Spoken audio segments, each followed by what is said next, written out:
Emery, can you hear me? I can. Can you hear me? Yes, I can, just barely. Let me turn it up a little bit. Try again. Can you hear me now? Yes. Okay, great. How are you? Doing all right, yourself? Good. It's always nice to talk to you. Thank you. So, Castle has just been firing on all cylinders this season. Doesn't it feel like it? Yeah, yeah, season 3. I don't know what to do with myself. I was wondering how it feels to get this far in a show's life for you. Very, very new. Talk a little bit about. I mean, I've loved every episode I've seen so far this season. Like I said, and I just can only imagine it's going to get better. What is coming up, maybe in this Monday's episode, and kind of a couple episodes beyond that?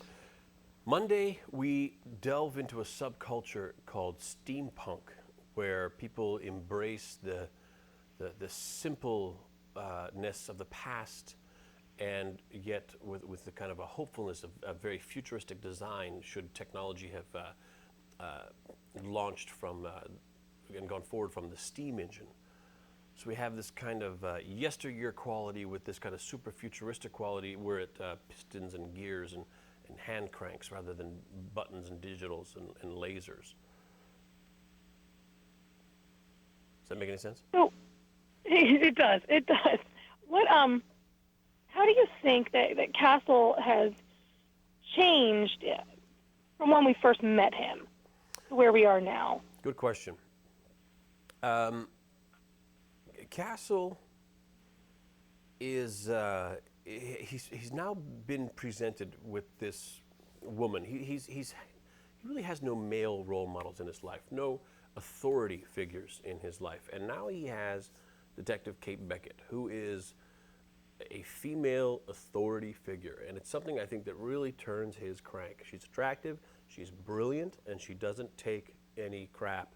And that's something I think that's very new. If someone is strong enough to take on Castle, because he's not that he's a pushy or anything, but he just kind of goes too far all the time. He says too much. He's just a little too rambunctious. He's a child. He's a man child. He's just a bit of a brat, and he needs a bit someone to pull the reins on him a little bit, and that's Kate Beckett in a big way. And he really admires her and respects her for her intelligence and what she's accomplished. He's really fanciful and happy and whimsical. She's a little haunted, and I think they're very, very opposite, but I think they both hold something that the other one needs in their life to complete them in a way. And I think he's seeing that more and more. I think in his own personal life, he's got this daughter. He wants to be the cool dad. He's got this wonderful daughter. He wants her to rebel and kind of experience life and take chances and take risks, and that's what cool dads want. But the fact of the matter is, when that stuff starts to happen and she starts getting a little older, she's 16 now. She starts getting a boyfriend. She starts, being in a position to take risks and make choices. And he's not as cool as he would like to be with those, when presented with those problems. He wants to be the cool dad, and yet he's just a suffering fool when it comes to his daughter.